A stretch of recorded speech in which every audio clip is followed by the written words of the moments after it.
Hey, ¿qué onda? ¿Cómo están, gente de YouTube? Bienvenidos a este video. En esta ocasión vamos a ver algo que yo considero muy importante y es el ecosistema de Linux y su prioridad. ¿Por qué? Porque desafortunadamente creo que se ha tenido ese mal hábito, esa mala información, principalmente algunos creadores de contenido, y el mal concepto que se tiene, porque de cierto modo son un tanto ajenos a esto, ¿no? O sea, no es que me ponga yo elitista ni nada de esto, pero es como que la carencia de entender en el nivel en el que se encuentran las distribuciones de Linux y el propósito que llevan, ¿no? Como yo sé que a muchos les cuesta leer un poquito, porque esto viene incluso en los mismos eslogan de las distribuciones, vamos a comenzar con Ubuntu, ¿no? Y vamos a ver, pues no punto por punto, pero sí al menos una de las características principales que tiene, ¿no? Entonces aquí vamos a poner que esto funge como introducción al usuario.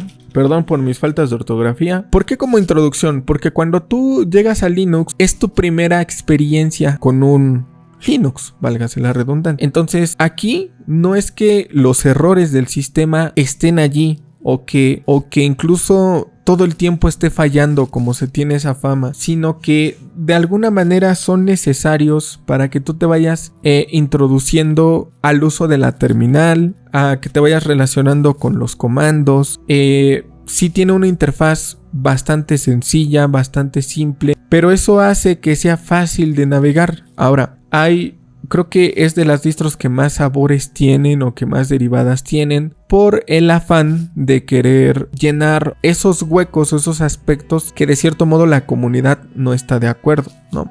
Y aquí pues vamos a llegar como que al siguiente punto, o cosa que le daríamos énfasis, sería la comunidad, ¿no? Y asimismo la documentación. Vuelvo a repetir, perdón por mis horrores de ortografía.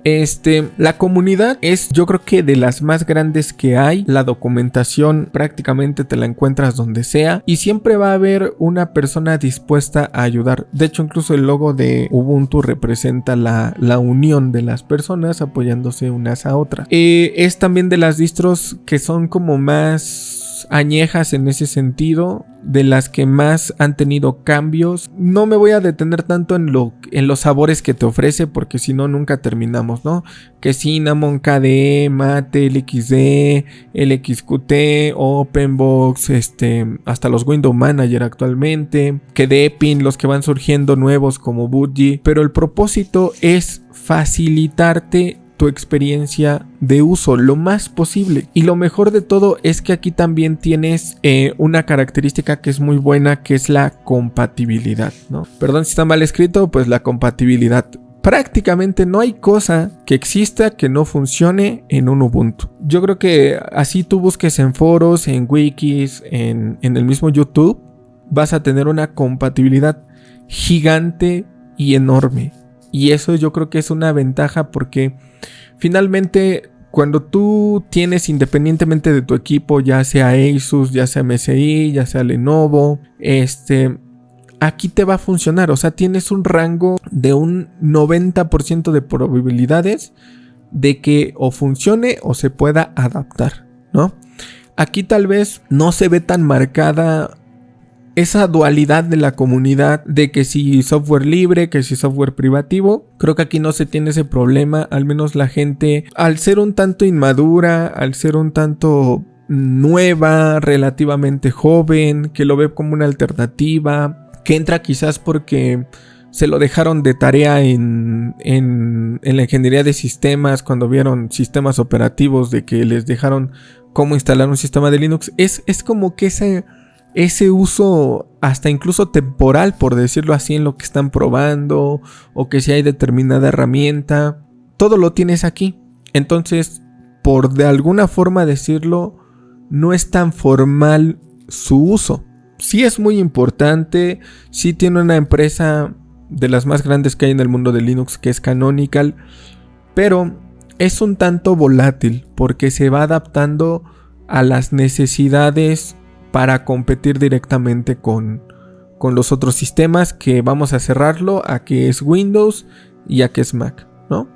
Entonces Ubuntu se ha deformado un poquito en cuestión a otros sistemas, porque la idea general que tenía, que era Genome 2, por ahí del Linux de la Edad de Piedra, cuando el estilo Metro se implementó con Windows 8, Windows 8.1, vieron que era moderno, allí surgió Unity y características como las que se tenían en el Linux de la Edad de Piedra, que era Ubuntu One y todo ese tipo de cosas, de cierto modo se fueron perdiendo por estar en los estándares, entre comillas, de los sistemas operativos modernos. Entonces, prácticamente creo que ese pudiera ser una desventaja de que se mueve en base a la competencia, ¿no? Que si al rato se estandariza algo, muy probablemente se implemente o se va reflejado aquí para no quererse quedar atrás. Entonces, no es tan puro este sabor que tenemos. Podría considerarse un tanto híbrido. Ajá. ¿Qué otras ventajas tendríamos aquí? Que incluso muchos paquetes oficiales están hechos en el formato .deb exclusivamente para versiones de Ubuntu. Creo que ahorita ya a día de hoy se ve un poco más marcada esa diferencia. La cantidad de hardware pudiera ser que se necesita es muy mínima. O sea, no es como que tan exagerada. Prácticamente si te corre Windows te va a correr Ubuntu, ¿no? O sea, prácticamente todas las laptops curiosamente vienen con Windows. Entonces, si te corre Windows te va a correr Ubuntu. Al menos al momento en el que estoy grabando el video es posible instalarla sin ningún problema. O hay variantes de escritorio como Ubuntu Mate que pues te van a solucionar pues ese detalle. La desventaja más grande que yo le vería sería que es muy expensa o susceptible a bugs debido a esa combinación que tiene, ¿no? O sea, experimentan tanto, es tan inestable, tan llena de cosas, de que chocan librerías, chocan dependencias, chocan repositorios, chocan versiones de programas, y eso trae errores. Y sobre todo porque se está probando en algo que es fácilmente susceptible al cambio. O sea, no puedes tener algo 100% funcional, porque muy probablemente para cuando te funciona, Canonical o la misma Ubuntu ya tomó la decisión de reinventarse a sí mismo y cambiar el formato o el estándar o la plantilla con la que funcionaban las cosas, y eso sumado a mantenerse a la vanguardia y implementar cosas, pues se traduce en bug. Esto para mí yo lo veo como un punto positivo, un punto bueno, porque dentro de lo que cabe te está obligando y te está forzando de cierto modo seguir aprendiendo. Obviamente hay muchas más cosas aquí para poder ejemplificar. Si se me va ocurriendo una sobre la marcha, igual y nos regresamos a este punto. Debido a eso, tú vas a dar muy probablemente el salto a Debian. Ahora, en tu salto a Debian, esto ya viene a ser un poco Linux en su estado más puro o más formal. Ahora, eso es lo que se tiene como que sobre papel, porque a lo mejor aquí en un Debian sí vas a encontrar los mismos escritorios, vas a encontrar las mismas características que en un Ubuntu, pero aquí creo que lo más importante sería que es el sistema operativo universal, ¿no? Prácticamente cuando alguien menciona Linux, sistema operativo universal, o como vulgarmente muchos le dicen, sobre todo los que están a la vieja usanza, la madre de todas las distros. Pero aquí, ¿qué podríamos resaltar? El uso más serio del sistema, o un Linux más en su estado puro, ¿no? Porque pues, esto ahorita ya está un poquito en tela de juicio, porque la versión 12 ya va a incluir software privativo propietario en los drivers. Entonces eso pues ha causado la inconformidad de la comunidad, pero finalmente creo que es una buena decisión desde mi punto de vista, ¿no? ¿Qué prefieres? Opción 1, un sistema completamente libre pero que no sea funcional, o un sistema híbrido que sea realmente la alternativa, ¿no? Aquí también vamos a resaltar la compatibilidad. Aquí creo que ya se denota un poquito el uso específico. Esto queda un poquito como que volando entre que sí y que no. ¿Por qué? Porque anteriormente, cuando alguien decía, recomiéndame un sistema para un servidor, pues mayormente salía pues, Debian, ¿no? Debian. Desde mi punto de vista, Debian ya se convirtió en el Ubuntu 2.0 porque ya tiene casi los mismos problemas que un Ubuntu en cuanto al uso, al menos las últimas versiones. Por ahí de Debian 10, Debian 11 todavía medio se defendía, pero creo que en Debian 11 ya es cuando estos cambios se hicieron notables, porque ya cuando buscas cosas de desarrollo tienes que tirar de los repositorios externos o de paquetes independientes o incluso de hasta compilar para tenerlo funcionando. Y aún así la administración y gestión de procesos a nivel init es un poco complicada. ¿Por qué? Ahora, estos sistemas se podrían considerar core o de la rama principal. O sea, de donde salen las derivadas para pronto. Entonces, todos los sistemas operativos principales en su mayoría ocupan systemd. Y eso hace que la administración de procesos sea más fácil. Ahora, aquí es cuando también creo que ya son derivadas las que se meten en eso, pero Devuan, por ejemplo, no trae systemd a diferencia de esto, ¿no? Y trae otras aplicaciones que son como alternativas. Pero entre que sí, que no, en que son peras y son manzanas, aquí ya vemos alternativas como, por ejemplo, software específico, alternativo. Vamos a ponerlo así como alternativo. Creo que aquí, a diferencia de Ubuntu, donde tú a lo mejor en Ubuntu tienes Google Chrome, tienes Firefox, en Debian ya tienes Chromium, tienes Midori. Ya son aplicaciones que de cierto modo aprendiste a utilizar en un Ubuntu, pero en Debian son un poquito más que salen a relucir, ¿no? Ya tienes VLC, ya tienes GIMP, ya tienes LibreOffice. Tal vez muy probablemente en esta parte de Ubuntu todavía puedas estar en ese proceso de transición, que a lo mejor cómo correr LibreOffice con Wine o con Play-on Linux, o que incluso esto todavía pueda ser compatible, por ejemplo, con OBS pudiera ser, e incluso por qué no aquí ponerle todavía, hasta parece que me voy a comer mis palabras, pero para jugar en un Ubuntu. ¿Por qué? Porque la mayoría de clientes sí los encuentras compatibles para un Ubuntu casi que de manera nativa. E incluso si tú empiezas a comparar las distribuciones, aquí sí vas a encontrar más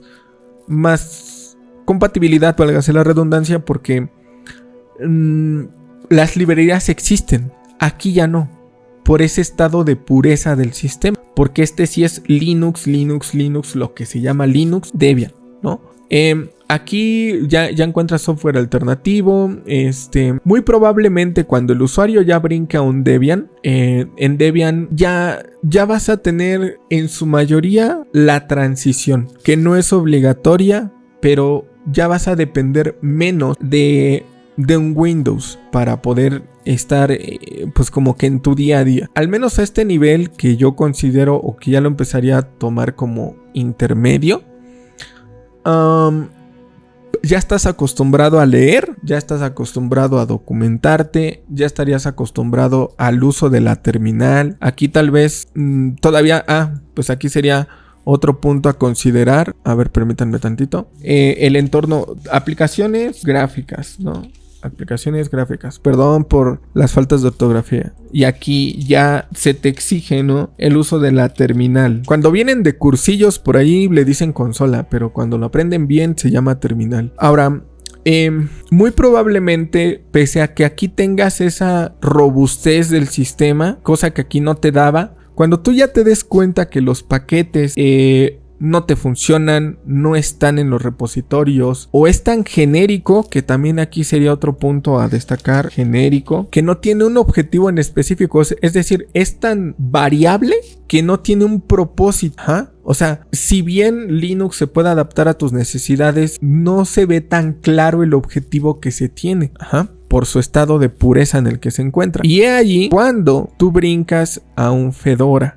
Entonces vean cómo ya medio va tomando forma todo esto. Y en un Fedora generalmente se esperaría que entres ya para trabajar, ¿no? Para trabajar. O es más, que seas un desarrollador. Como su propio eslogan lo dice. Una distro de desarrollador para desarrollador. En Fedora ya encuentras otro tipo de ventajas, como son los paquetes RPM. No. Aquí vamos a cambiarle para que se vea un poquito más así. El RPM, que son pues un formato diferente, ¿no? Aquí también encontramos más marcado en la parte de Debian que el formato que se ocupa es el formato .deb, ¿no? En este caso pues es el RPM. Tal vez incluso aquí yo sí lo pudiera tomar en cuenta como el uso de Yum y de DNF, ¿no? Que como a diferencia de lo que muchas veces te dicen, no es que uno sea mejor que otro, simplemente que es muy situacional. O sea, dependiendo de lo que tú realices vas a ocupar Yum, o dependiendo de lo que tú realices va a ser DNF. DNF se supone o se espera, o el propósito es que sea mejor que Yum porque está escrito en otro lenguaje y que simplifica todavía más las opciones de Yum, pero no quiere decir que sea mejor, ¿no? Entonces también aquí en mi canal ya se explicó la diferencia entre ambos, o al menos si sigues los tutoriales también te vas a dar cuenta de eso. Y aquí también vemos algo bastante marcado, que es el consumo de recursos. Aquí igual también fue un tema de discusión con el buen amigo de Consultora Bilanceta, el amigo Leo, que es suscriptor y miembro del canal. Yo estuve platicando con él por WhatsApp y creo que llegamos justamente a hacerle énfasis a este punto. Miren, si estamos asumiendo que Fedora es una distro para desarrollador, ¿cuándo has visto un desarrollador con 4 en RAM, con un Celeron, con un Intel Atom, con un Core 2 Duo, por ejemplo? Y esto no lo digo despectivamente porque muchos van a decir, ay, Satiel, ya se te subió, antes ayudabas a la gente. No, sino por la experiencia que tú te vas a llevar al final. Ajá. O sea, de poder instalarla, la puedes instalar en cualquier equipo, porque también tiene sus spins con todos sus sabores, habidos y por haber, hasta Pantheon yo creo. Y no va a ser lo mismo, porque si tú pones a utilizarla con un programa como por ejemplo NetBeans, que ya internamente compilan, ¿no? No te va a responder, te va a quebrar, te vas a llevar una mala experiencia. ¿Por qué? Porque esto va de la mano del consumo de recursos. Entonces, mayormente, como dicen vulgarmente, si tienes para el whisky, pues tienes para los hielos, ¿no? Entonces, si esta distro la vas a ocupar para desarrollar, al menos que ya hayas pasado a trabajar con esto, sí, la RAM no va a ser un problema, o al menos es lo que se esperaría. Quizás aquí, si tú eres un estudiante, sí te puede servir, sí la puedes ocupar, sí puedes ocupar un IDE, sí puedes hacer una compilación chiquitita, pero tiene la limitante de que va a ser a lo mejor para esa gama de equipos, pero cosas pequeñitas. O sea, te va a brindar los beneficios que tiene, pero a una escala pequeña. Ahora, lo ideal es que se ocupe en el equipo adecuado. Ajá. Ahora, esto también va casi que de la mano, porque, y creo que hasta lo debería de poner con rojo. Ajá. Aquí hasta lo debería de poner así todo brillante, porque aquí vamos a tener algo que se llama, ¿cómo lo simplificamos? Construcción. Ajá. Si aquí ya vimos, este GIMP no se deja, es que es el GIMP más nuevo. Si aquí ya vimos que el propósito de Ubuntu es introducir al usuario, y en un Debian ya se notó que el usuario ya sabe qué es lo que está haciendo y en dónde está parado, el propósito de Fedora, de la distro, aparte de darte esa sentida empresarial, porque es derivada de una de las empresas más grandes e importantes en Linux, que es Red Hat, es como para darte una experiencia empresarial en un sistema de casa, ¿no? ¿Por qué de casa? Porque si tú analizas bien y te vas a la página, allí dice algo bien importante, llamado Workstation, ¿no? Creo que sí se escribe así, pero bueno, vamos a ponerlo en español. Estación, cabrón. No, esta es prácticamente la palabra más importante, o bueno, el conjunto de palabras. Workstation, estación de trabajo. ¿Por qué aquí? Y esto es lo que me hizo hacer el video. ¿Por qué cuando yo he visto reviews que ustedes me pasan, que me dicen, ¿y tú qué opinas de la revisión de Fedora de aquí? Y caen en decir lo siguiente. Pues es que a mí me gustaría que los iconos fueran un poquito más redondeados. Es que a mí me gustaría que Genome se viera más pulido porque siento que le falta aquí opciones. Es que me gustaría que el menú estuviera en la parte de abajo para que fuera más accesible al usuario. Y yo me quedo así como de, pues ¿cómo? O sea, aquí es donde se implementa el software. Aquí es un sistema que está dividido entre desarrolladores, o sea, gente que está construyendo aplicaciones para Linux y gente que trabaja con esto. Entonces, este es el punto más importante de este video. ¿Cómo es posible que tú me pidas aplicaciones que son de casa o que son de un uso general en una distro que tiene un propósito diferente? Y esto, ¿por qué lo digo? O ¿por qué hasta me exalto a veces? Porque están buscando algo que no van a encontrar. Es Linux y todos los Linux son lo mismo y todos los programas están disponibles para todas las distros. No quiere decir que se van a comportar de la misma manera. Porque la misma manera de trabajar del sistema, la misma manera en la que se mueve el sistema, en cómo se comporta, es muy distinta. Entonces, no busques cosas que no vas a encontrar. ¿Es posible? Sí, pero no es el lugar indicado. Y por eso mucha gente que ha querido utilizar a Fedora, que a lo mejor quiere migrar o dar ese salto, no se siente cómoda. ¿Por qué? Porque aquí se ven implementadas características nuevas, como justamente lo que se vio del NTFS, ¿no? Que es el New Technology File System, me parece.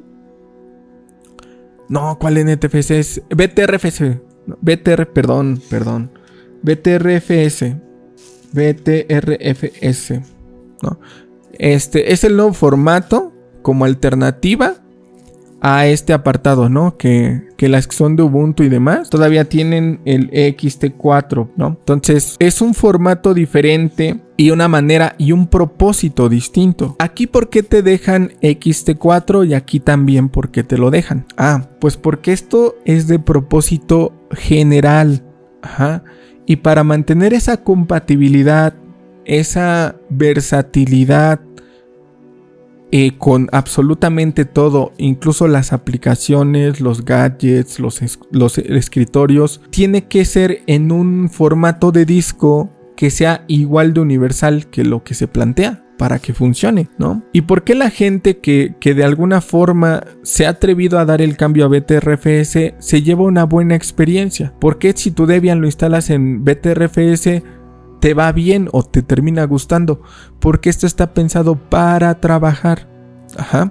Normalmente cuando tú mueves archivos pesados de un disco duro a otro o vas haciendo tareas un poquito más complejas, ya es cuando notas esa diferencia, porque este formato está hecho para eso, para trabajar, ¿no? Entonces esto generalmente viene un poquito aunado a la experiencia. Y aquí, pues bueno, también lejos de tener aplicaciones que son específicas o alternativas, encontramos apps nuevas o experimentales. Perdón para los expertos en ortografía por si pongo algo mal. Y tú no puedes pedir esta habilidad en esta parte. Si bien la tiene porque su formato RPM es muy robusto, no quiere decir que su equivalente sea que todo va a funcionar bien. Dentro de lo que cabe, lo normal es tan sólido como un diamante. Pero si tú metes algo que apenas se está probando, es para hacerlo lo más estable posible. Y ahorita vamos a ver qué impacto va a tener esto. Entonces, para no llevarnos tanto tiempo, decir que actualmente los escritorios también aquí pudiera ser otra ventaja.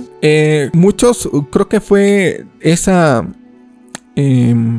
¿Cómo decirlo? Como invasión de usuarios de casa a Fedora, porque se ofrecieron características ya sea de KDE o de la última versión de Genome, y simplemente por eso la instalaron, aunque sus necesidades no están aquí, ¿no? Ahora, esto también nos va a llevar a los famosos Third Party o RPM Fusion, como también le dicen. Creo que sí se escribe así, Third Party, algo así. Creo que sí, Third Party. Que son los de terceros, como Steam, como el software de JetBrains, como los drivers Nvidia. Ya prácticamente tienen ventajas como del navegador de Google Chrome desde los repositorios y nada más se habilita, ¿no? Entonces vamos a dejarlo mejor así como software de terceros.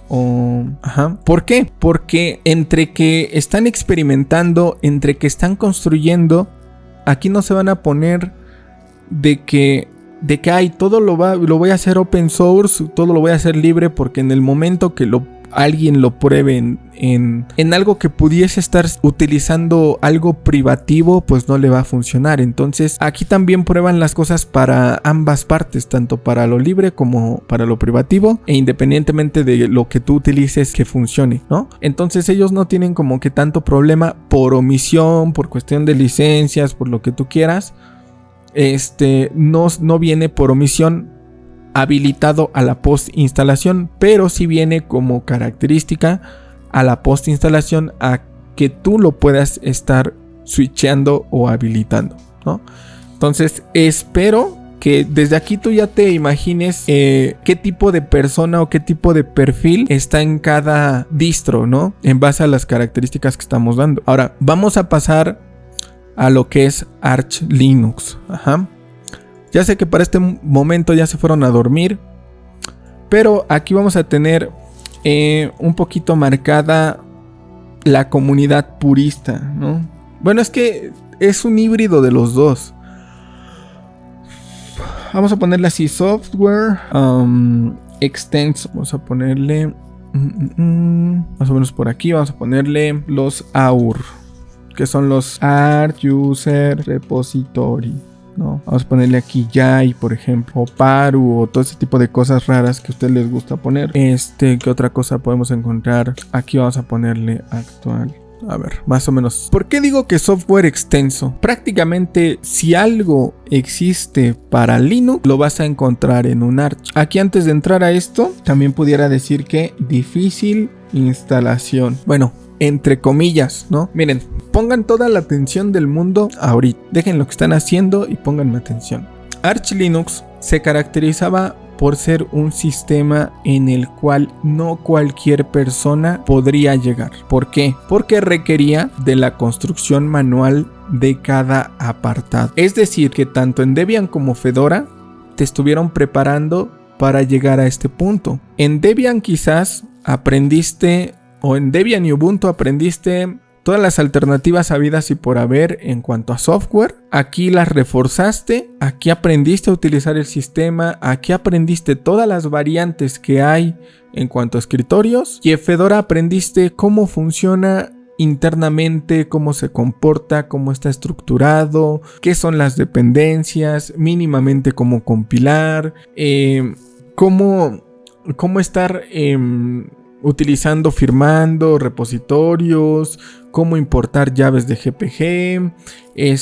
Prácticamente en Fedora creo que es donde más labor se hace, y todo te lleva a en algún punto poder construir tu sistema operativo. Eso desafortunadamente ya se perdió. Yo siento que fue algo malo desde mi punto de vista. Aquí un pequeño paréntesis para la mención personal mía.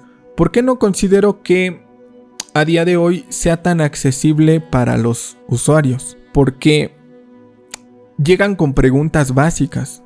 ¿Cómo es posible que te pregunten aquí hasta este punto cómo instalar tal escritorio, si eso lo debiste de aprender en un Debian o eso lo debiste de aprender en un Ubuntu? Entonces creo que aquí la comunidad ha crecido, pero no de la mejor manera, porque también tristemente a que cada vez hay más derivadas, esa esencia se ha perdido. Esa línea delgadita que había entre un usuario de Arch al usuario de Debian se perdió, ya sea con el tiempo o con la salida de sistemas, ¿no? Ahora, yo no quiero sonar grosero, elitista y demás, pero en el momento, ahorita, se puede decir que desde que se pudo instalar con el script que viene, que se llama Arch Install, ya cualquier persona lo pudo instalar. Y justamente después de ese momento se convirtió en un Ubuntu cualquiera de color azul para mí. ¿Por qué? Porque ya todo es sudo pacman-s y tal nombre, ¿no? O ya y buscar, instalar y ya se acabó. El guión no confirm y hasta te evitas de broncas. Entonces, eso tal vez era un privilegio que se perdió con el tiempo, porque únicamente el usuario que hubiera pasado por las distros anteriores y sus derivadas iba a poder gozar. Esa era una característica exclusiva de aquí.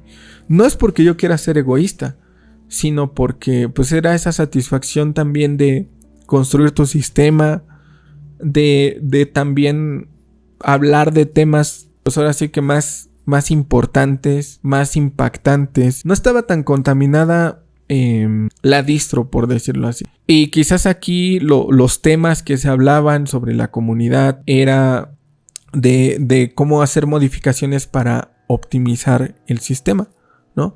Cómo cambiar el kernel, cómo lo que se vio en videos anteriores, que era cómo mejorar los procesos de compilación eligiendo mejores núcleos, cómo implementar, incluso aquí también ya se ve más marcado lo que son los Window Manager, ¿no?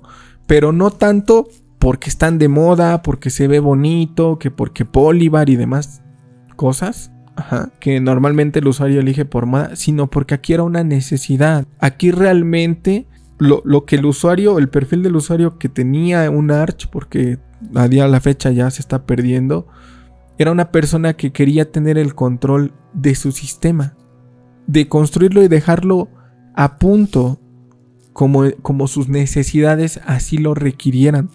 O sea, aquí sí viene una reflexión bien grande, pero yo no me explico en qué momento las distros tomaron esa decisión de decir, se le va a dar el kernel Zen en un instalador mediante calamares. Se le va a dar el software de terceros mediante una casilla en el instalador. O sea, simplemente, yo no sé cómo acabo de decir eso. Se le está dando un instalador calamares. O sea, rompe enteramente con la filosofía que tenía el sistema. Y aparte eso sin mencionar su antiguo eslogan, que ya realmente ya ni tiene uso ahorita, ¿no? El Keep It Simple, ¿no? ¿Por qué? Porque ya no lo mantuvieron simple. Ya se volvió, pues ahora sí que una ensalada de todo, porque convirtieron algo que tenía identidad, algo que tenía presencia en un conjunto de muchas cosas, ¿no?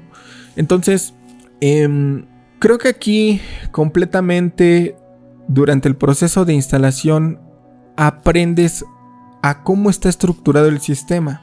Volvemos otra vez al principio. En un Ubuntu entiendes las alternativas aplicaciones. En un Debian haces la transición casi completa es lo que se esperaría.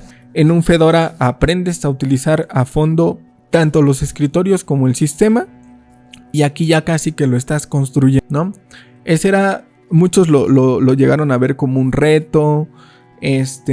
Aquí tal vez la implementación de repositorios viene más accesible. Incluso simplemente son con agregar una URL y ya no tienes que firmar nada. No porque sea más fácil, simplemente porque se espera que el usuario sepa lo que está haciendo. O sea, que hasta este punto esa barrera enorme que era el proceso de instalación casi diera por hecho que cuando tú llegaras aquí estuvieras consciente de todo lo que estás metiendo a cada comando. Y eso se perdió. O sea, aquí por mencionar algo así, una derivada de Arch Linux es Manjaro. Una derivada de Ubuntu es Linux Mint, por decirlo así. O Zorin, para que no empiecen con que, ya te la agarraste con Linux Mint, ¿no? Zorin. ¿Cómo es posible que actualmente recomienden, o sea, así como si las distros fueran arcoiris, ¿no? De que ahorita estás en Zorin y después te brincas a Manjaro o en Deabur.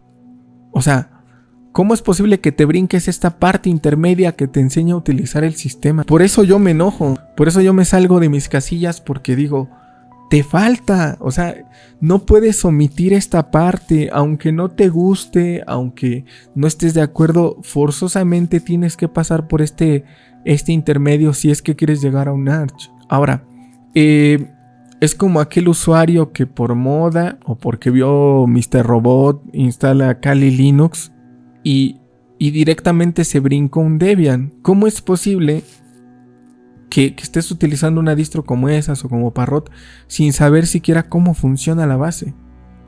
O sea, no niego que aquí sí necesites un poquito de ayuda, pero siempre y cuando esa parte no se salga de tal vez ahorrarte tiempo o por probar una característica. Ahora, aquí tenemos otro punto importante que yo creo que también debería de ser de lo primero que se ponga, que es una distro rolling release o de actualización continua. Esto conlleva inestabilidad. Ajá. Esta parte, así como lo dice aquí Arch User Repository, usuario de Arch, está soportado por la comunidad. Ajá. En Fedora puedes tener esa sentida rolling release si tú habilitas los repositorios beta, por ejemplo, o utilizas la versión Rawhide. ¿Por qué aquí no rompe? ¿Por qué aquí todo te funciona bien? Porque las personas que tienes como soporte son personas preparadas, son personas que vienen de Red Hat, son personas que tienen un conocimiento pues muy grande y amplio y que incluso hasta están creando software, ¿no? Y de este lado no se tiene ese soporte que no deja que todo se salga de control porque está mantenido por la misma comunidad. O sea, prácticamente aquí es una fiesta literal y aquí es como una fiesta controlada, ¿no? O sea, sí hay de todo en ambos, pero respetando ciertos límites en esta parte. Y aquí pues realmente no tienes freno de mano para absolutamente nada, ¿no? Y bueno, esto creo que pudiera ser una de las características porque la gente a veces está harta de que dice, yo quiero probar lo nuevo porque tal cosa se liberó en KDE, ¿no? Y a lo mejor ya está harto de estar esperando, pues no sé, en distribuciones como Ubuntu, que no sé, 20.04, que es enero, febrero, marzo, abril, que sale en abril. Mayo, junio, julio, agosto, septiembre. A ver, enero, febrero, marzo, abril, mayo, junio, julio, agosto, septiembre. Sí, porque es el 10, ¿no? En ese lapso de meses, no se quiere esperar a que incluso llegue un Debian. Y no lo quiere tener tan experimental como un Fedora. Pues ya es cuando dan ese salto. Pero vean realmente por qué dan ese salto. Por tener lo último. Más no porque sus necesidades estén aquí. Ajá. Y eso es lo que desafortunadamente, o sea, no sé si debería sentirme orgulloso o triste de esto, pero soy, creo que, el único que está en contra de que las cosas vayan en ese rumbo. Porque todo el mundo, todo el tiempo, los demás canales, sí, es que tienes Endeavour, tienes Arco Linux, tienes Manjaro, y si tú quieres instálala y trae este gadget, vete y póntela. Pero sin saber todo lo que conlleva, sin saber que aquí necesitas incluso ya administración, porque aquí ya te encuentras gente tan que OpenRC, que init y que runit y que S6 y cosas así que a lo mejor ya caen un tanto incluso las licencias, ¿no? Por ejemplo. O sea, te encuentras gente más purista, más a lo de pinches antes, ¿no? Entonces, con esa idea de la Edad Media, que de plano no está tan susceptible al cambio. Ajá. Entonces, como están encasillados en eso, se descontrola todo, porque la comunidad es buena, la comunidad te ayuda, hay una wiki enorme, pero muchas veces se limita a que la mayoría de soluciones son completamente libres. Ajá. La mayoría, no todas. Entonces es algo que desafortunadamente con el pasar del tiempo pues se hizo así, no sé por qué. Y tal vez ahorita no se ve tan marcado porque, pues como les digo, hay usuarios que llegan a un Manjaro sin siquiera pasar por un Debian. Y ahí cuando se descontrolan las cosas. O sea, a mí realmente que les vuelvo a repetir, no sé qué me da. O sea, ¿cómo es posible que el usuario me esté preguntando cómo solucionar el driver de Wi-Fi en un Arch, cuando se supone que por tu puritito perfil de Arch ya puedes lidiar con ese tipo de cosas? Entonces, pues aquí mínimamente dentro de lo que cabe seguimos bien. Ajá. O sea, seguimos bien en cuanto a la administración de paquetes y demás, ¿no? Entonces, vamos a entrar al Gentoo, ¿no? Que muchos también a veces me dicen, Satiel, ¿cómo se instala Gentoo? Ya les puse el video de ASMR. Si lo explico paso a paso, pues yo creo que nunca termino. Pero con que sigas los mismos comandos, tienes el Gentoo instalado. Y el problema aquí es que no tienes absolutamente nada, pero nada que te impida hacer o no hacer algo. En el caso de Arch Linux, si bien es complejo, la complejidad se queda en su proceso de instalación. Aquí no nada más lo tienes en el instalar el escritorio, sino también en administrar procesos e instalar programas por medio de licencias, ¿no? Entonces, en Gentoo vas a encontrar una administración compleja, ya sea a nivel sistema o a nivel programa. Es una distro muy rápida. De hecho, me voy a escuchar bien Wikipedia, pero de allí viene el nombre de Gentoo, por ser el pingüino más rápido que existe, ¿no? Ya saben que el logo de Linux es un pingüinote. Pues ese pingüinote eligieron al más rápido y ese pingüino se llama Gentoo y así le pusieron Gentoo, ¿no? Ahora, ¿cuál es el secreto del que sea muy rápida? Porque está muy mínima, o sea, muy simple, muy contada en cuanto a los repositorios. Aquí, a diferencia del espejismo que les han hecho ver, el hecho de que Gentoo esté por arriba de Arch no quiere decir que aquí vas a encontrar los paquetes en su última versión. Aquí sí los vas a encontrar actuales, pero no tan actuales. Tal vez recientes. Y aquí hay dos perspectivas. Aquí es donde creo que ya todo empieza a romperte la cabeza, porque tienes el primer camino, que es agarrártelo desde los repositorios y compilarlo desde lo que encuentras en los repositorios, o instalar software de terceros mediante las famosas overlays, ¿no? Que una overlay, como también ya se explicó aquí en los tutoriales, es como un repositorio externo, ¿no? Las overlay aquí en Gentoo son como los Arch User Repository de Gentoo, para pronto. Entonces tienes esa posibilidad, esa opción 1, o la opción 2, llevártelo a punta de compilación. Y cuando yo me refiero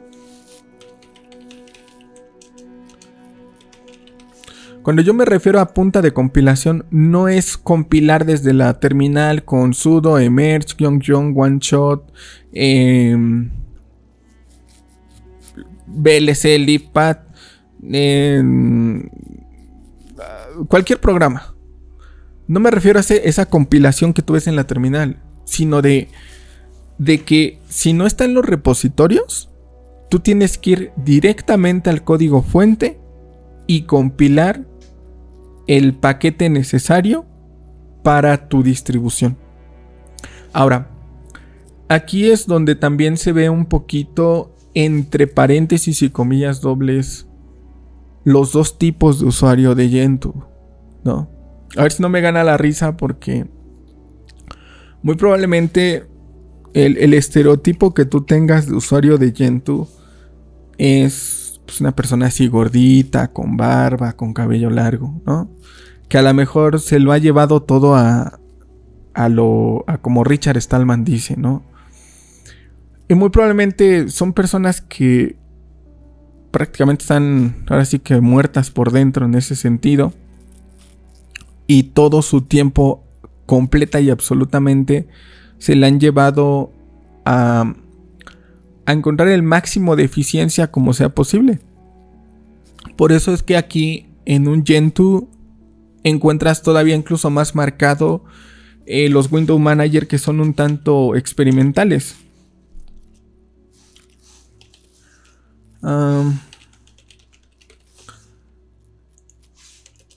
Experimentales. Como Evil Window Manager, como The Window Manager, como Helvestrup Window Manager.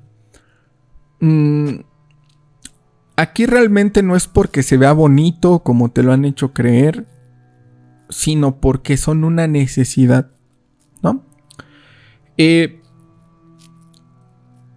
Aquí algo que hay que tomar mucho en cuenta, y por eso yo a veces no hago tutoriales al respecto, es porque todos van a tener un primo, todos van a tener un amigo que sí instaló Gentoo en una laptop, ¿no? Pero el problema está en que aquí el consumo de recursos no tiene freno alguno. Entonces, si tú empiezas a compilar de manera irresponsable, le puede pasar algo a tu equipo. Ajá. Entonces, aquí más que otra cosa, creo que aquí se ve súper marcadísimo y debería de estar hasta con mayúsculas, ¿no? Aquí, prácticamente si estás en un Gentoo es porque tienes, ahora sí que, RAM hasta para tirar, o procesador y núcleos hasta para tirar. Porque no nada más los ocupas durante el proceso de instalación. Ahora, actualmente, permítanme tantito. Es que me dejaron solito. Pues bueno. Se me fue el hilo en lo más importante. Pues miren, aquí los Window Manager sí tienen que ver porque te facilitan el tiempo o el timing de o sea, aquí se cuida el hardware al más mínimo y específico como sea posible. O sea, aquí sí lo que se esperaría es que el usuario tenga el control absoluto de su sistema. Y creo que el claro ejemplo lo puse en un tutorial de cuando empezamos a instalar. ¿Qué fue? Creo que VLC. Miren, si tú instalas VLC, entre todas las dependencias que tiene, también tiene el soporte para CD, ¿no? Porque hay algunas personas que en pleno 2022, o ya sea porque lo van a instalar en un equipo antiguo, pues todavía tiene lectora de CD, ¿no? Pues muchas veces cuando tú instalas programas como esos, te instalan todo lo que conlleva el programa. Y aquí en Gentoo tú eliges minuciosamente lo que se va a instalar en tu equipo. Entonces puedes omitir la instalación de determinadas características. Y ese es el secreto también de que sea tan rápido. Porque tienes ya, o sea, aquí tal vez si tú en un Arch Linux le das sudo pacman-medio S mayúscula VLC, te lo va a instalar con todas las características. Aquí todavía puedes controlar lo que sí se va a instalar y lo que no. Lo malo de un Gentoo para algunos, o lo bueno para algunos, es que como las personas que sostienen el proyecto o que están aquí tienen ese nivel, muy probablemente estén en extremo cuidadosos con lo que se puede o no se puede instalar. En el momento en el que algo se considera obsoleto en un Gentoo, se desecha. Un ejemplo de estos. Anteriormente había un software llamado Portol, que era como un gestor de paquetes Synaptics o como un PAMAC-AUR del Arch Linux, que tenía interfaz gráfica y que te ayudaba a instalar paquetes de Gentoo. estaba escrito en Python en la versión 2.7 cuando se actualizó la versión de Python. Simplemente porque se consideró inseguro, ya no te dejó instalarlo. Por tu propio bien. Porque aquí sí se llevan esto de las restricciones, pues como que en serio, ¿no? Entonces, aquí ya no entras, ahora sí que por aprender, porque para eso estuvieron todas estas distros. Si tú lo ves como un campo de entrenamiento, desde que tú entraste aquí, diferenciaste entre libre y gratuito. Te quisiste quedar, quieres dar ese siguiente paso, quieres algo más robusto, Debian. Quieres algo todavía más para trabajo duro, más versátil, más para trabajar, con alternativas nuevas, lo que es Linux, pues Fedora. Que ya conociste todo a nivel sistema, todo a nivel aplicación. Aquí ya lo ves a nivel construcción del mismo sistema operativo, y esto te lleva hasta este punto de que el usuario de Gentoo ya tenga todas las habilidades anteriores mencionadas. Y por eso necesita o tiene este perfil, porque a lo mejor compilar mínimamente lo aprendió aquí en un Arch. Aquí ya se lo va a compilar y se lo va a aventar entero, ¿no? Ahora, ¿por qué antes de que tocaran la puerta? Creo que eso era lo que también le estaba platicando, de que existe esa versión de usuario de Gentoo a lo Richard Stallman, ¿no? Así tragando y devorándose documentación y no teniendo vida social y no saliendo. Hay otra variante de usuarios de Gentoo que son los Femboys, ¿no? Entonces es una comunidad que ahí está y que tal vez tiene algo en particular y tiene el acceso total a todo lo que se va a llevar a cabo actualmente.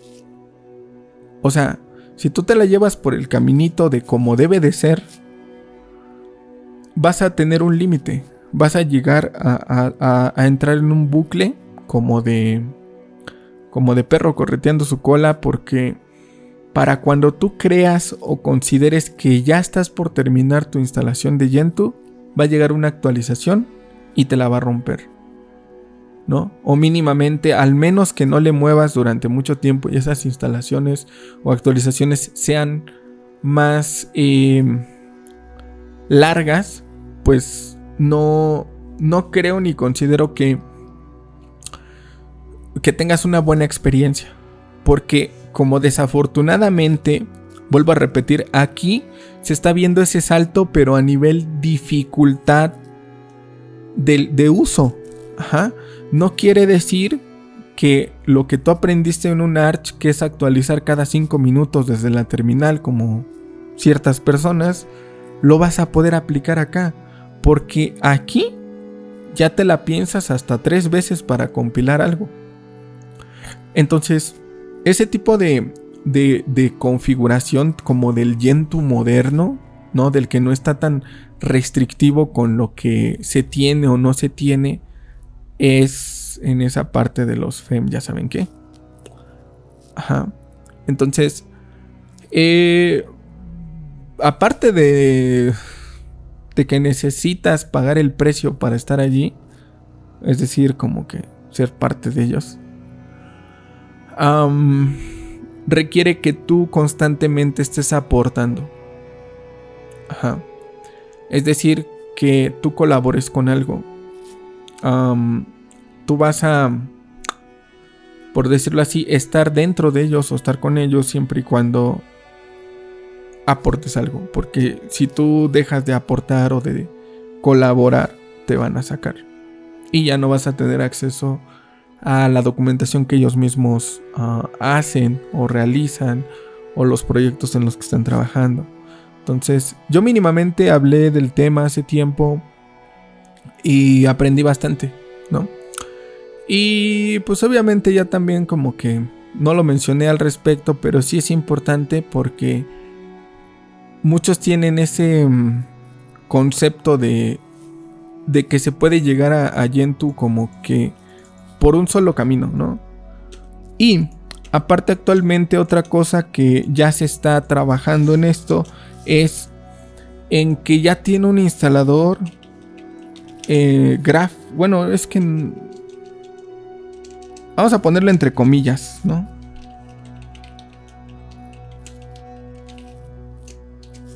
Miren, se supone que hay un proyecto donde la imagen ISO ya viene con KDE y ya viene con un escritorio. Yo no sé por qué no lo pudieron instalar. Si pues, ya tiene las librerías de Qt, lo único que necesita es agregarle el instalador Calamares, cosa que para ese punto ya deberías de saber compilar. Compilas tu Calamares, se lo pones y ya nada más siguiente instalar. Ahora, ¿por qué Gentoo y Arch Linux están tomando este tipo de medidas actualmente en el Linux moderno? Porque si no estarían condenados a perecer. Ahora, algo que tal vez les va a ofender muchísimo a varios es que las distros actualmente son mejores que los usuarios. Entonces, si Arch Linux se queda con su método de instalación convencional y Gentoo también, lo único que va a pasar es que esos usuarios van a desaparecer. Si acaso el que se logre medianamente adaptar va a sobrevivir y va a seguirla utilizando, ¿no? Pero quienes no, pues prácticamente yo creo que estadísticamente hablando hay menos usuarios de Arch y Gentoo con el pasar del tiempo. Y estas distros se han ido un tanto obligadas a tomar esa medida para no perder usuarios y que sigan existiendo y que sigan aportando y que se sigan utilizando. Y estos sumados a todas las alternativas que encuentras por allí, ¿no? Como por ejemplo en el caso de Gentoo, Savillon, ¿no? Que también ya está, pues ahora sí que, es más, ya está como desatendido. Para mí ya está desatendido. Savillon, que intentaron llevártelo como al uso convencional. Tenemos a Calculate Linux, tenemos a Red Core Linux, tenemos a, ¿qué otra sería? Ventu Linux, Funto Linux, etc. Aquí tienes, pues obviamente, aquí casi ni terminamos. Artix Linux, que porque OpenRC, que Systemd, que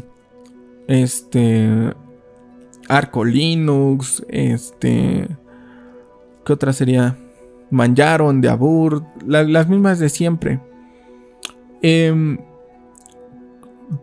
Todo con el propósito o bien de mostrarte una alternativa distinta, o literal tratar de suplir esos huecos que no tiene, ¿no? O sea, muchos usuarios, ¿por qué crees que dicen: ay, Arch Linux es la mejor distro del mundo? Lo tiene todo. El único defecto es que está difícil de instalar. Debería de ser la única distro. O sea, más de una persona ya se lo replanteó y que dijo: voy a hacer una derivada con un escritorio. Y sí, efectivamente, tal vez es lo único que todos necesitamos, porque tienes todo el software habido y por haber. Pero estás quitándole esa característica especial. O sea, y aquí también puede haber, basados en esa filosofía o manera de pensar, ahí porque aquí surgió Devuan, ¿no?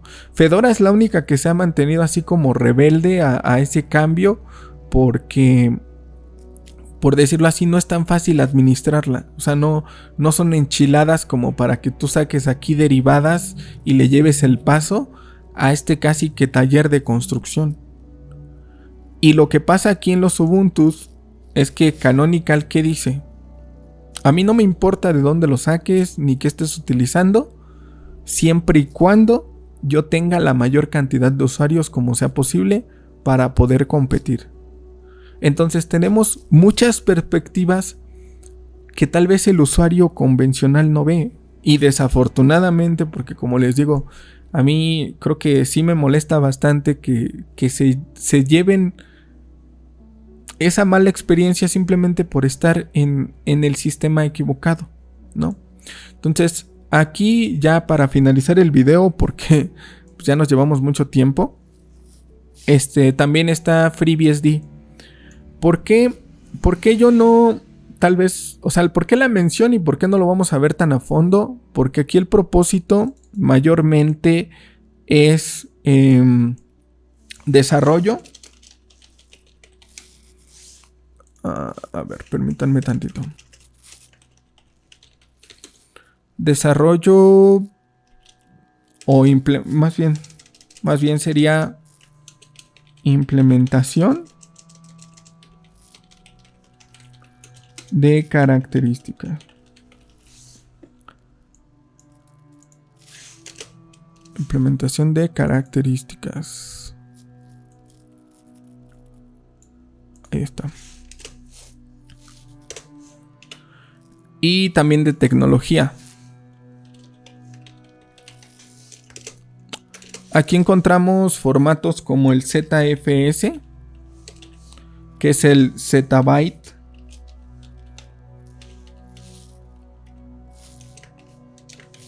File System. Satiel File System para los amigos. ¿Qué otra cosa encontramos aquí?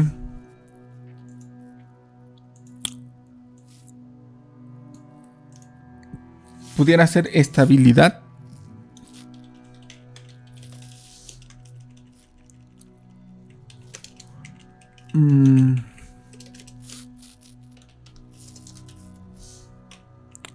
Aquí en el Zettabyte File System podemos encontrar lo que son las famosas pool o piscinas. Y esto sirve para redimensionar discos duros, ¿no? Entonces, un ejemplo bueno de esto sería el siguiente. No es que Linux sea mejor que Unix o que Unix sea mejor que Linux o todo ese tipo de mentiras que te han hecho creer, ¿no? Actualmente ya no es así. Actualmente tanto los Unix como los Linux ya entraron como en un bucle de infinito porque uno depende del otro. Hay Linux que se utilizan para construcción de herramientas de Unix y viceversa, ¿no? Aquí mayormente los Unix o los Unix los utilizan pues bancos, ¿cómo se llama? Tu proveedor de internet. Mayormente aquí lo ves un tanto incluso hasta para servidores, ¿no? Debido a la estabilidad, porque lo único que la mayoría de propósito que tiene aquí es fungir como almacenamiento masivo, ¿no? Y como nada más lo vas a tener ahí parado sin apagarse, lo que quieres es tener prestaciones, ¿no? Anteriormente en el Linux de la Edad de Piedra se hacía eso de que para poder desmontar un disco duro y cambiarle el formato, tenías que quitarlo, formatearlo y volverlo a conectar. En el Linux de la Edad de Piedra, ¿no? Y aquí cuando ya existe este formato nuevo, este beneficio, ya es más de simplemente redimensionar el espacio, migrarlo, formatearlo, volverlo a redimensionar y volverlo a migrar. Y mayormente eso ya está casi automatizado. Y te evitas de problemas si nunca lo apagaste, nunca lo desmontaste, ¿no? Entonces, aquí creo que también se buscan como soluciones que tarde o temprano, si es que son bien recibidas, ya se migran a otras distribuciones. Entonces, casi que en resumen aquí, porque esto era lo que yo también quería llegar con todo esto. Cuando tú ya tienes este apartado, es que no, creo que no le puedo subir. No. Bueno, vamos a marcarlo así.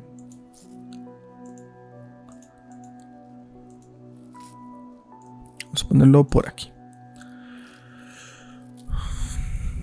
Muchas veces la gente dice, ¿por qué no tiene los iconos bonitos, el tema bonito, preinstaladas cosas Fedora.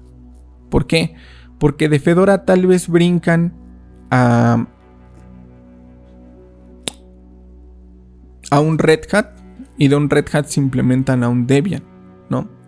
Entonces muy probablemente lo que pasa es que lo que se implementa en Fedora se pase para acá, para un Debian, y de un Debian brinque para acá.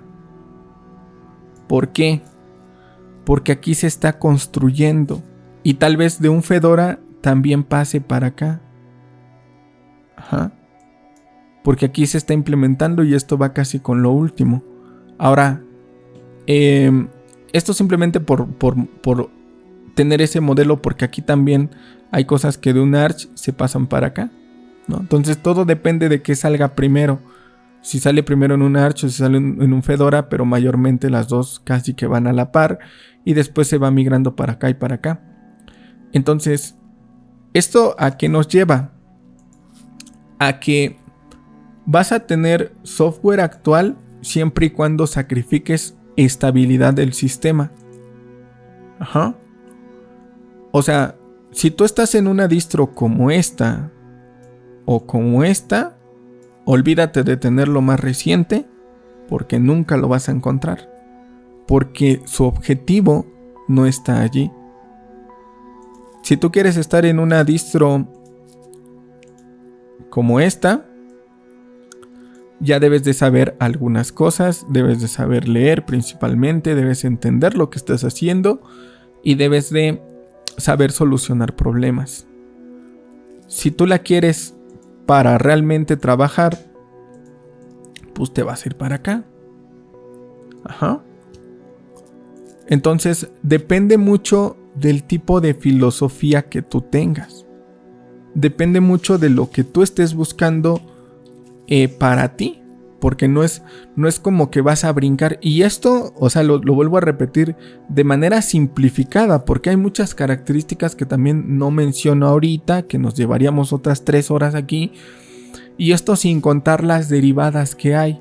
Pero lo que yo quiero es que no se pierda esa esencia. O sea, los puntos más clave que hay entre cada sistema.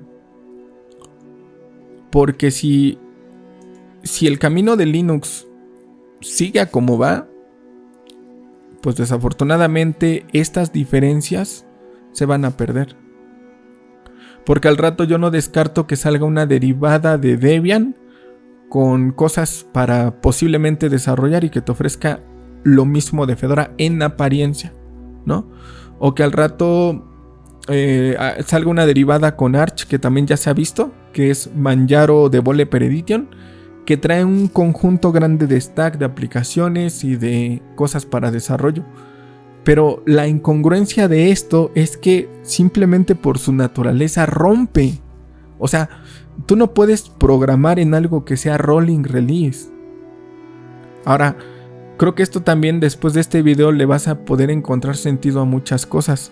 Muchos dijeron que por qué Parrot, por qué Kali Linux o distribuciones así no se encuentran en un Fedora. Porque el mismo formato, el formato de DNF, la misma volatilidad con la que se cambian las cosas de una versión para otra, no permite que sea estable. Simplemente porque los paquetes a ese nivel masivo que se maneja, no terminas. Para cuando tú lo haces estable, ya se actualizó. Y es volver a empezar desde cero. ¿Y en qué momento lo van a...? O sea, van a ir con un desfase gigante. Entonces, yo espero que esto lo tomen mucho en cuenta, ya para no llevarme tanto tiempo. Pero quédense realmente en el sistema que cumple sus necesidades y sobre todo siempre y cuando tengas el hardware necesario para hacer determinadas tareas, ¿no? O sea, si tu objetivo es el grado máximo de optimización, pues quédate en un Gentoo. O si quieres, o si vas en un constante aprendizaje, quédate aquí. Desafortunadamente, esto es una copiadera de la copia de la copia de la copia. Porque esto de los Window Manager, esto de ser minimalista, como no pudieron instalar Gentoo, lo quisieron implementar en un Arch Linux, ¿no? Entonces aquí también, como no pudieron llegar al nivel de un... Tal vez la filosofía que tiene Artix Linux, pues que dijeron, yo no me quiero complicar la vida a que sea rolling release y me hago mi distro basada en Debian, facilita, y le pongo Devuan, ¿no? De nombre.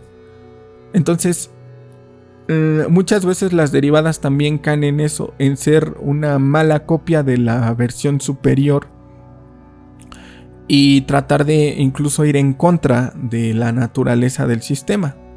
En el caso de Arch Linux, pues casi que es como si le cortaran las alas al ponerla o encasillarla en un Manjaro, porque le quitas el beneficio que tú originalmente por el cual vas a un Arch, ¿no? Si tú te vas a un Manjaro, pues mejor quédate en un Debian, porque Debian te está dando lo mismo que un Manjaro y de manera más fácil.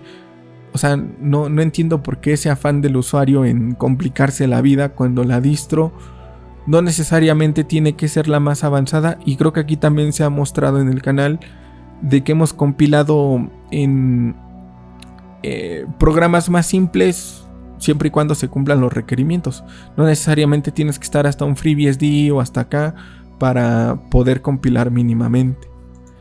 Pero aquí lo ideal, así como cada distro tiene un colorcito diferente, es que también el usuario,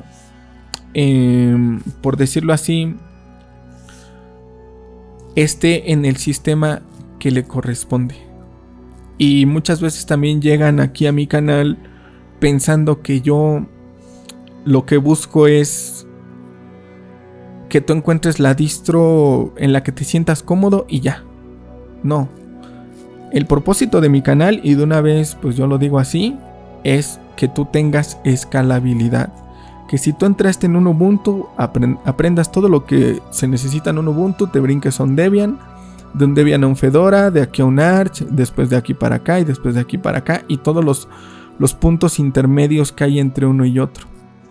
Entonces, ojalá que es como pedir un milagro, que haya quedado claro y que no instalen nada más por moda, porque tal fulanito lo está utilizando, que porque a mí me dijeron que es la mejor. No. ¿Quién mejor que ustedes mismos para saber qué limitantes tienes tanto en conocimiento como en hardware? Entonces, espero que les haya gustado. Suscríbanse. Gracias a los miembros del canal, ya que ellos me dan de comer. Y no me lo tomen a mal, no es con el afán de menospreciar o hacer de menos al usuario, de incluso que decir, ay, estás por los demás, ya se te subió. No, yo incluso a mí hasta me han reclamado así, literal me han dicho de cosas. Ay, ¿por qué si tú tienes la capacidad de estar en un Arch Linux, por qué no te quedas en Arch Linux? Pues porque yo antes de ser usuario de Linux, trabajo con Linux. Y si yo trabajo con Linux, lo que voy a buscar es que lo que yo tenga instalado me funcione. ¿Qué distro me la da? Pues Fedora. Por eso yo me quedé en Fedora, pese a saber utilizar un Gentoo, pese a irme para acá. Mi mundo está aquí, porque esto es lo que a mí me da. Y también aparte de eso, Fedora es incluso la manera de pensar, la flexibilidad que a ti te da, te hacen parte de sentirte como si formaras parte de la comunidad, ¿no? Es más flexible a cambios, a escucharte, a implementar cosas que dice la gente, porque justamente ese es el propósito, experimentar, probar. Está a la vanguardia, tiene el software de lo último. Hay 1000 cosas por aprender de Yum y de DNF. Por eso yo me quedé aquí, porque te obliga a constantemente darle solución a los problemas, porque ese es el reto que yo busco, ¿no? Aquí en un Debian lo aprendo en un mes y ya sé solucionar la mayor parte de cosas. Aquí es constantemente estar lidiando con las versiones, pero no te ofrece tanto. Entonces, agarren, aquí es tener las de Femboy, ¿no? Aquí, pero cosa que no quieren. Entonces, estén en el sistema correcto y adecuado para ustedes, no nada más por moda. Entiendan la filosofía que hay detrás de cada sistema y creo que van a tener una mejor experiencia si utilizan el sistema correcto para el usuario correcto. Ajá. Entonces, para los que no entendieron con palabras simples, aquí en un Fedora es como si prepararan un pastel. Ajá. Y la presentación hacia el usuario final, que son los usuarios de Ubuntu, los usuarios de casa, aquí ya se ve como más diversificado de que, ¿qué quieres? Pastel de limón, pues Linux Mint. Pastel de fresa, Elementary. Pastel de mora azul, Zorin, ¿no? Pero aquí ya tienes a elegir. Tú no puedes pedir pastel del sabor que tú quieras aquí, porque aquí se está elaborando. Tú no puedes pedir la presentación final en esta parte. Ajá. Aquí en esta parte tal vez el pastel está probando que si mermelada, que si chispas de chocolate, que si napolitano, que si esto, que si lo otro. Y tú no puedes pedir que en este proceso de experimentación que tiene Fedora tenga características que llevan como adicionales al producto final. Entonces, no, es de no acabar, pero simplemente quédense con eso, que no es como te lo han hecho ver y que cada sistema se caracteriza por un objetivo en concreto. Y pues bueno, para los que se quedaron hasta el final ya se la saben. Si te quedaste hasta el final, comenta Linux Mint en la descripción. Y pues bueno, si quieres agregar una característica que tú hayas notado en cada sistema, también coméntala. Y gracias por quedarte hasta el final. Y gracias a la gente que me sigue apoyando. Y gracias a la gente que se suscribe, porque ya estamos a nada de llegar a los 60,000. Y voy a tratar de seguir dándole énfasis a este tipo de problemas que nadie quiere ver. O sea, se preocupan más que si Wayland, que si son cosas que a lo mejor están a nivel desarrollador, pero que no tienen este impacto en la comunidad, ¿no? Creo que aquí sí sería llevarlo más al escaloncito, ¿no? Más bien al rumbo que está tomando Linux, porque las distros son mejores que los usuarios. Y por ese temor al cambio. Pero bueno, vámonos. Gracias a todos, en especial a los miembros del canal. Únanse para formar parte de mi comunidad y nos veríamos en la próxima. Bye.